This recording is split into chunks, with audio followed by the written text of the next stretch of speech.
इन chemical weapon के साथ क्या है कि ये जनरेशन टू जनरेशन ट्रांसफर नहीं होता। चलिए, दो खास मेहमान मेरे साथ जुड़े हैं। ग्रुप कैप्टन वीएन झा साहब मेरे साथ हैं, डीआरडीओ के पूर्व डायरेक्टर हैं। सर, बहुत बहुत आपका स्वागत है। इसके अलावा मेरे साथ ग्रुप कैप्टन यूके देवनाथ साहब हैं, is a former air force officer.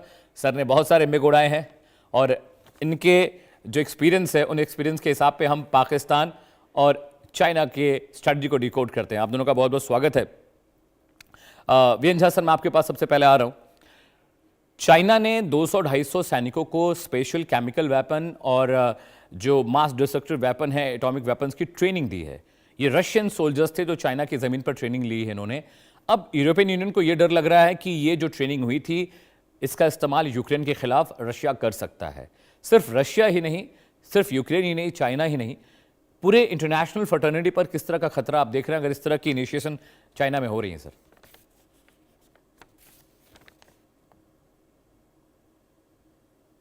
सवाल किससे था? सर आपसे पूछा था Jha sir, V N Jha sir. Sorry, आपकी आवाज में समझ नहीं आ रहा था, एक बार प्रश्न फिर से दोहराइए। ठीक है सर, मेरा सवाल यह है कि रशियन सोल्जर्स को चाइना ने जो केमिकल वेपन के लिए ट्रेनिंग दी है, न्यूक्लियर वेपन्स के लिए ट्रेनिंग दी है, 200 खास सैनिकों को इसके लिए सेलेक्ट किया गया था और यूएन ये दावा कर रहा है कि बहुत मुमकिन है कि 200 सैनिक जो ट्रेनिंग लेकर गए हैं चाइना से, इनका इस्तेमाल यूक्रेन के खिलाफ रशिया कर सकता है। तो मेरा सवाल ये था सर, क्या सिर्फ चाइना के लिए, रशिया के लिए, यूक्रेन के लिए, इंटरनेशनल फर्टर्निटी के लिए बहुत बड़ा खतरा है, एक बहुत बड़ा अलार्मिंग सिचुएशन है कि चाइना इस तरह की चीजों में अब मुफ्तला होने जा रहा है, शामिल हो रहा है? सॉरी, आवाज आपकी फिर से कट गई थी, लेकिन जितना मैं सुन पाया मैं आपको ये बताता हूँ। आपको ये मान के चलना चाहिए कि चीन और रूस में एक अनलिमिटेड संधि है और उस संधि के अंदर सैनिक मामले भी उसमें इंक्लूडेड हैं। तो सैनिक सहयोग इंक्लूडेड है उसमें। और आज के दिन में रशिया जो है वो काफ़ी बैकफुट पे है बहुत सारे फ्रंट्स पे, खास करके डिफेंस में। तो ऐसे में अगर चीन रशिया के कुछ लोगों को अगर ट्रेनिंग देता है, इंडोक्ट्रिनेशन देता है, तो इसमें किसी तरह का सरप्राइज नहीं होना चाहिए। और एक चीज़ और समझ लीजिए, देखिए, चीन और रूस दोनों के पास में परमाणु अस्त्र हैं। चीन में तो बायोलॉजिकल वेपन्स और केमिकल वेपन्स हैं, ये हमें पता है। रशिया में भी कुछ हद तक ये वेपन्स हैं, ऐसा माना जाता है। Right sir. तो अगर ये वेपन्स उनके पास में हैं और अगर इसकी उनको ट्रेनिंग या इंडोक्ट्रिनेशन या सेफ्टी के कुछ मामले हैं, वो उसकी ट्रेनिंग दी जाती है, या जिन दशकों के ये वेपन हैं रशिया के पास में या चाइना के पास में, उन दिनों से आज के दिन में कितनी प्रगति हुई है उन दिशाओं में, खास करके वेपनाइजेशन और उसके ट्रीटमेंट को लेकर। तो इसका भी अगर एक उनको एक जॉइंट डेमोन्स्ट्रेशन, इंडोक्ट्रिनेशन या ट्रेनिंग दी जाती है, इसमें कोई चिंता की बात नहीं है। क्योंकि देखिए, जिसने अपने पास में परमाणु या केमिकल या बायोलॉजिकल वेपन बना रखे हैं, वो ऐसे दिखावट के लिए बना नहीं रखे हैं। उनका वो यूज़ जब भी मौका आएगा तो वो करेंगे। तो ऐसे मौक़ों के लिए अगर जो सैनिक हैं, अगर उनको ट्रेन की जाती है, अगर इंडोक्ट्रिनेट किया जाता है, इसमें सरप्राइज की कोई बात नहीं है। भारत के पास में भी जो वेपन है, इसके लिए रेगुलर उनकी जो ट्रेनिंग होती है, इंडोक्ट्रिनेशन होती है, वो चलती रहती है। Alright sir. Captain U K Devnath हैं, उनके पास मैं जा रहा हूँ। सर, ये बात हम हमेशा से जानते थे कि जितने भी केमिकल वेपन्स दुनिया में बने, सबसे घातक मिडिल ईस्ट के बाद अगर किसी के पास था तो वो चाइना के पास थे। चाहे कोविड के वेरिएंट्स रहे हों, क्योंकि ये खुलासा हुआ, अमेरिका की जो तुलसी गबार्ड थी, उन्होंने ये खुलासा किया अपनी एक रिपोर्ट में कि अमेरिकन साइंटिस्ट मिला हुआ था जो कोविड पर रिसर्च करवा रहा था चाइना में, वहाँ से वो वायरस लीक हुआ और पूरी दुनिया इसकी जद में आई। अभी भी चाइना इतने खतरनाक प्रयोग कर रहा है। आने वाले टाइम में मैं समझना चाह रहा हूँ सर, ये कितना खतरनाक है? क्योंकि अगर केमिकल वेपन बनता है तो कहीं ना कहीं उसका इस्तेमाल ज़रूर होता है, और जब इस्तेमाल होता है तो उसके आफ्टरमाथ, उसके इफेक्ट पूरी दुनिया में देखने को मिलेंगे। हाँ अमित, बीच बीच में ऐसी रिपोर्ट आती रहती हैं कि चीन जो है न्यूक्लियर वेपन्स तो डेवलप कर रहा है, साथ साथ में शायद केमिकल और बायोलॉजिकल वेपन्स भी डेवलप कर रहा है। क्या वह वाकई केमिकल वेपन्स डिप्लॉय कर रहा है? डिप्लॉयमेंट की कोई पुष्टि नहीं हुई है। उस तरह की रिसर्च चीन में चलती रहती है, जिसमें वॉरहेड को कैसे बनाना है, जो अंदर जो पॉइजनस केमिकल है उसको हवा में, पानी में या जमीन में किस तरह से फैलाना है, इसके बारे में रिसर्च अक्सर चलती रहती है। अभी जो रशियन सोल्जर्स आए हैं चीन में ट्रेनिंग के लिए, क्या ये वाकई केमिकल वेपन्स के डेप्लॉयमेंट और उसके इस्तेमाल को सीखने के लिए चीन में आए हैं, इसकी पुष्टि होनी बाकी है।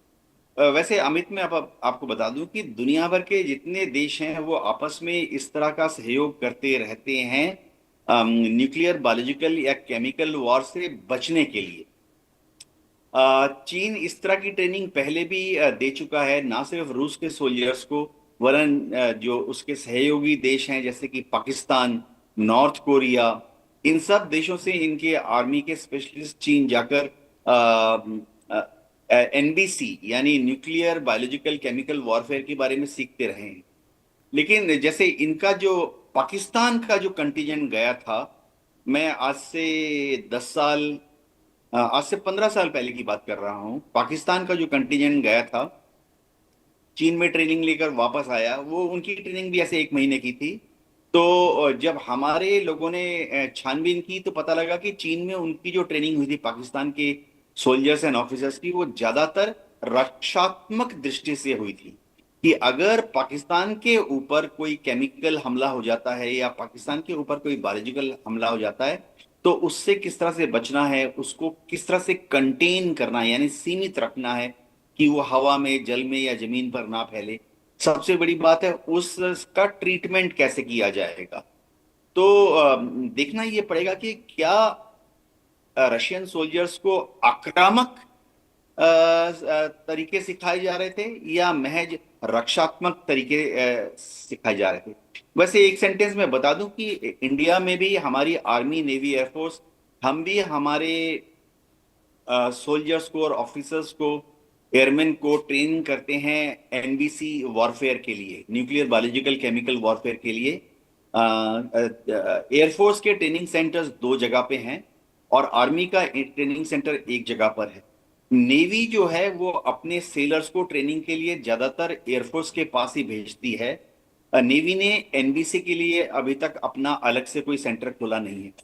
लेकिन देखो, इन सब जगह पर हम रक्षात्मक, यानी दुश्मन ने अगर भारत पर या भारत के किसी हिस्से में केमिकल अटैक हो गया, जो कि या तो दुश्मन की कार्रवाई से भी हो सकता है या हो सकता है कि आंतरिक गड़बड़ियों से, आंतरिक जो हमारे देश के अंदर आतंक मचाने वाले पार्टीज हैं उन्होंने कर दिया, तो उससे कैसे बचा जाए।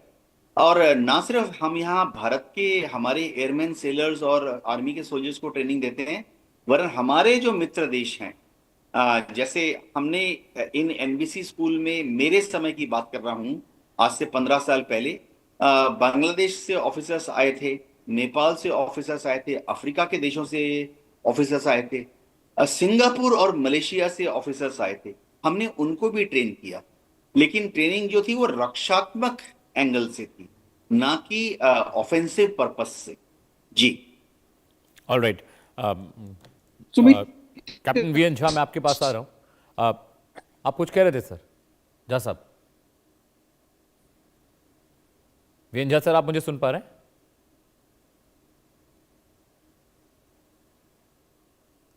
शायद उनका नेटवर्क नहीं आ रहा है। वीएन झा सर, आप मुझे सुन पा रहे हैं? सुमित, आपकी आवाज आ रही है आपको? आवाज से कट जाती है। अभी जो गुरु देवनाथ ने कहा था, मैं इसमें कुछ ऐड करना चाहूंगा। Please sir. देखिए, मैंने भी साल 2003 2004 में एनबीसी की ट्रेनिंग की है। हमारी जो एयरफोर्स की जो ट्रेनिंग इंस्टीट्यूशन है वहां पे मैंने की है, और हमारे साथ में कुछ जो जो मित्र देश हैं उसके भी ऑफिसर्स वहां पे आए थे। तो ये चीजें चलती रहती है, जैसे गुरु देवनाथ ने कहा था, ये आम चीजें हैं जो रक्षात्मक प्रणाली जो है, रक्षात्मक सिस्टम, उससे प्रिवेंशन कैसे किया जाए, उससे उसका ट्रीटमेंट कैसे किया जाए अगर ये हमले हुए तो।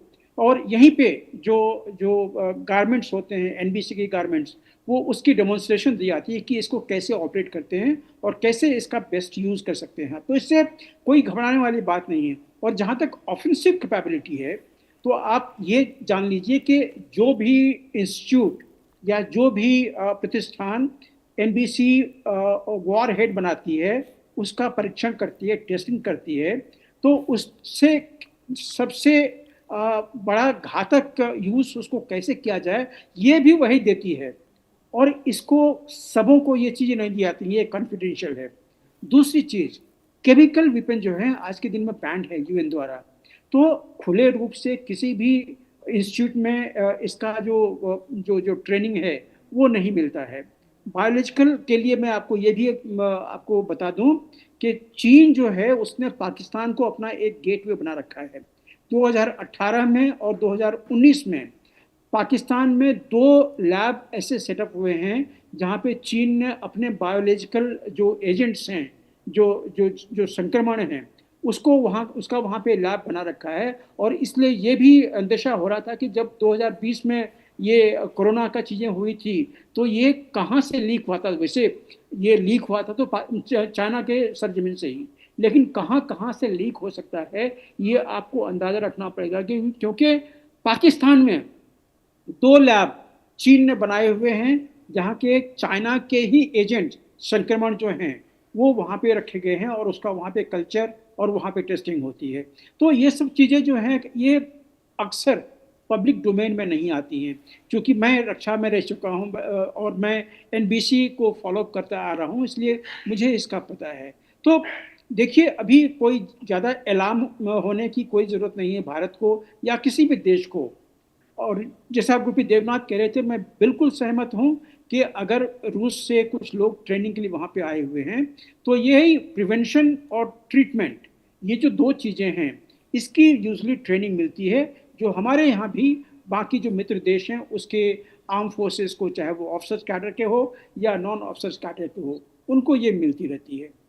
सुमित सर, डीआरडीओ बहुत सारे रिसर्च कर रहा है वेपन डेवलपमेंट के लिए। क्या अभी जिस तरह के सिचुएशन है पूरी दुनिया में ड्रोन से, क्योंकि बहुत सारी रिपोर्ट्स हैं कि ड्रोन के जरिए भी केमिकल वेपन का इस्तेमाल बहुत सारे देश उसको प्लान कर रहे हैं, तो डीआरडीओ क्या इस तरह से केमिकल वेपन, क्या हम खुद का अपना कुछ बना रहे हैं, कोई बायोलॉजिकल वेपन रिसर्च हम कर रहे हैं बड़ी आने वाले दिनों में चाइना और पाकिस्तान जैसे देशों से लड़ाई के लिए?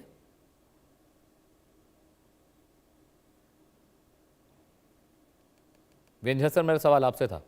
सॉरी, आपकी आवाज बहुत ब्रेक है, मैं समझ नहीं पाया, फिर से मैं कह रहा हूं सर, क्या डीआरडीओ भी इस तरह के वेपन्स के डेवलपमेंट पर काम कर रहा है सर, डीआरडीओ, ताकि हम चाइना पाकिस्तान की से मुकम्मल लड़ाई कर पाए अगर बायोलॉजिकल वेपन का वॉरफेयर शुरू होता है तो? आवाज नहीं आ रही। अच्छा ठीक है देवनाथ सर, मैं आपके पास जा रहा हूँ, सेम सवाल आपके पास आ रहा हूँ लेकर। क्या डीआरडीओ और हम इस तरह के वेपन डेवलपमेंट में हैं सर कि आने वाले वक्त में हम चाइना और पाकिस्तान का कोई भरोसा नहीं है सर, पाकिस्तान का वो क्या करे कैसे करे आने वाले सालों में, तो are we preparing ourselves for the biological warfare sir? हाँ अमित, देखो, जहां तक भारत की बात है, भारत सरकार ने बहुत क्लियर निर्देश दिया है मिनिस्ट्री ऑफ डिफेंस को। और मिनिस्ट्री ऑफ डिफेंस से आर्मी, नेवी, एयरफोर्स और जैसे ऑर्डिनेंस फैक्ट्रीज हैं, डीआरडीओ हैं, साथ में जो दूसरे लेबोरेटरीज हैं जैसे एनसीएल दिल्ली में ही है, नेशनल केमिकल लेबोरेटरी, बहुत क्लियर आदेश हैं कि किसी भी तरह का रिसर्च केमिकल वॉरफेयर के लिए या बायोलॉजिकल वॉरफेयर के लिए नहीं करना है। लेकिन जैसे मैं 3.5 साल डीआरडीओ में भी रह चुका हूँ। वैसे मैं इलेक्ट्रॉनिक्स साइड में था, तो डीआरडीओ में जो रिसर्च हो रही है केमिकल या बायोलॉजिकल वॉरफेयर के लिए, वो बचाव के पक्ष में हो रही है कि हाँ अमित। जी हेलो, सुन पा रहा हूँ सर, आप बताएं, सुन पा रहा हूँ हाँ सर। अमित, डीआरडीओ में जो रिसर्च हो रही है जो कि भारत सरकार की अनुमति से हो रही है, वो हो रही है कि दुश्मन ने अगर हमारे ऊपर केमिकल वेपन्स का इस्तेमाल किया तो हम किस केमिकल के द्वारा या किस पद्धति के द्वारा उसको न्यूट्रलाइज करेंगे। इसी तरह से दुश्मन ने अगर हमारे ऊपर बायोलॉजिकल हमला किया तो हम किस process, standard operating procedure, equipment जैसे प्रोटेक्शन गियर है का इस्तेमाल करते हुए दुश्मन के बायोलॉजिकल अटैक से अपने को बचाएंगे। और इस तरह की जो रिसर्च होती है, इसमें यूनाइटेड नेशन के प्रावधान के तहत सब देशों में एक इंटर सुपरवाइजरी नियम है। जब भी जैसे मिनिस्ट्री ऑफ डिफेंस के आदेश के बाद जब हम इस तरह का डिफेंसिव यानी अपने को बचाने वाली रिसर्च करते हैं, तो उसकी जो जानकारी है वो हम दुनिया के जितने देश हैं उनके साथ शेयर करते हैं कि भारत इस तरह का रिसर्च कर रहा है और कई बार फ्रांस, इंग्लैंड, अमेरिका, इन देशों के साइंटिस्ट भी हमारे केमिकल और बायोलॉजिकल वॉरफेयर सेंटर्स में आते हैं, गेस्ट होते हैं, लेक्चर्स देते हैं, हमारी लेबोरेटरीज में देखते हैं क्या काम हो रहा है, और देखते हैं कि लेकिन बहुत क्लियर है कि हम कोई आक्रामक सिस्टम नहीं बना रहे, ऑफेंसिव पर्पस से कोई भी वेपन सिस्टम नहीं बना रहे हैं। भारत सरकार का बहुत क्लियर निर्देश है। जी Amit. All right, VN Jha sir, आप मुझे सुन पा रहे हैं क्या? एम आई ऑडिबल जी सर? नो? जी वीएन जी झा हाँ, सर, आप आपकी मुझे, आवाज। राइट सर, थोड़ा नेटवर्क का इशू, आप माफी चाहता हूं सर ना, कि आप मुझे सुन नहीं पा रहे हैं ठीक से। अभी जैसा कि देवनाथ सर ने कहा कि हमें ये नहीं कहा गया कि हम किसी तरह के केमिकल या बायोलॉजिकल वेपन को डेवलप करेंगे। हाँ, उनसे मुकाबला करने के लिए, उनसे अपने आप को सुरक्षा देने के लिए हमें ट्रेनिंग ज़रूर मिल रही है। आने वाले वक्त में सर हम सब जान रहे हैं कि अब ज़मीनी और हवाई लड़ाइयाँ नहीं होंगी, बहुत सारा अब साइबर जो वॉरफेयर शुरू होने वाला है, ड्रोन के जरिए दुनिया अब जंग लड़ने जा रही है, महंगे वेपन्स का इस्तेमाल अब नहीं के बराबर होगा। अमेरिका, ईरान, इसराइल की जंग में हमने एग्जाम्पल्स देखे कि $1 बिलियन की रॉकेट और मिसाइल को कैसे कुछ हज़ार, कुछ लाख रुपए के ड्रोन ने मार गिराया है, उसका नुकसान किया। भारत की डिफेंस जो नीति हमारी है, क्योंकि अब हम ऑलमोस्ट 3 फ्रंट वॉर में हैं सर, चाइना, पाकिस्तान और बांग्लादेश भी अब तैयार हो रहा है, क्योंकि पाकिस्तान और चाइना उसे मिलकर तैयार कर रहे हैं। ऐसे सिचुएशन में डीआरडीओ की भूमिका कितनी अहम है सर, और क्या हम बाकी दुनिया के जो देश है जिनका डिफेंस डेवलपमेंट प्रोग्राम है, उनसे अभी हम थोड़े पीछे हैं क्या? पीछे तो नहीं है सुमित। इसमें ऐसा है कि डीआरडीओ में कुछ लैब्स हैं जहाँ पे कि जो बायोलॉजिकल वेपन्स हैं, हाँ, उस जो भी ऑर्गेनिज्म यूज होंगे उसको परमिशन मिली हुई है। आपको पता होगा कि पूना में जैसे हमारा वायरस का लैब है, उस वायरस लैब में, और वो यूएन के द्वारा संरक्षित है। और तो इसी तरह के कुछ लैब्स डीआरडीओ में भी हैं। जैसे देखिए, जो भी प्रोटेक्शन गियर हम बनाते हैं डीआरडीओ में, उसको टेस्ट करने के लिए हमें वो एजेंट चाहिए होता है। जैसे ब्रीदिंग सिस्टम में जैसे मास्क है, कैनिस्टर है, अब उसका एफिकेसी कितना है वो हमें रियल इन्वायरमेंट में जांचना पड़ता है, तभी हम उसको अपने सैनिकों को देंगे कि जिसके ऊपर कि आपको भरोसा हो कि हाँ, इसको जिस तरह से संक्रमण को, इन्फेक्शन को या कंटामिनेशन को रोकना चाहिए, ये वो रोक रहा है। जब वो एजेंट आपके पास में होंगे तभी आप उसको टेस्ट कर सकते हैं।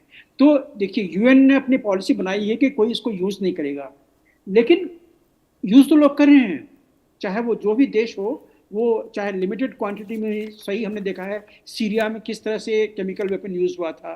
बायोलॉजिकल वेपन की आज के दिन में एफिकेसी जो है वो थोड़ी कम है, क्योंकि एंटी बायोलॉजिकल जो मेजर्स हैं, चाहे वो गारमेंट में हो, प्रोटेक्टिव गारमेंट में, या उसके ट्रीटमेंट के लिए हो, राइट इतनी सर। अधिक हो गई है कि उसकी जो मारक क्षमता है बायोलॉजिकल वेपन की, वो काफी लिमिटेड है। लेकिन केमिकल वेपन की अभी भी जो जो चोरी पे जो आप कोई भी यूज कर लिए इसको, जैसे आर्सेनिक है, आर्सेनिक अगर कहीं पे पानी के सोर्स में मिला दिया जाए तो वो बहुत बड़ा घातक सिद्ध होगा, सिर्फ आर्म फोर्सेस के लिए नहीं, पूरे की पूरी मानवता के लिए, तो सिविलियन सोसाइटी के लिए भी। तो ये सब चीजें आप मान के चलिए, जितने भी देश में chemical weapon alright sir. Chemicals हैं, ये उसको सिर्फ दिखाने के लिए या लोगों को समाचार देने के लिए नहीं रखे हैं। जब जरूरी पड़ेगी तो शायद वही देश उसको यूज करेंगे, अगर कभी इसकी जरूरत पड़ी तो। लेकिन इसकी जो एफिकेसी है, मारक क्षमता है, काफी लिमिटेड है आज के दिन में, जबकि आपके पास में और बहुत सारे साधन हैं। ऐसे ऐसे साधन हैं कि आप कुछ भी कर सकते हैं आपके पास में। ऑलराइट सर, ज़्यादा वक्त बचा नहीं है। बहुत बहुत शुक्रिया वीएन झा सर आपका इतने सारे इंसाइट के लिए।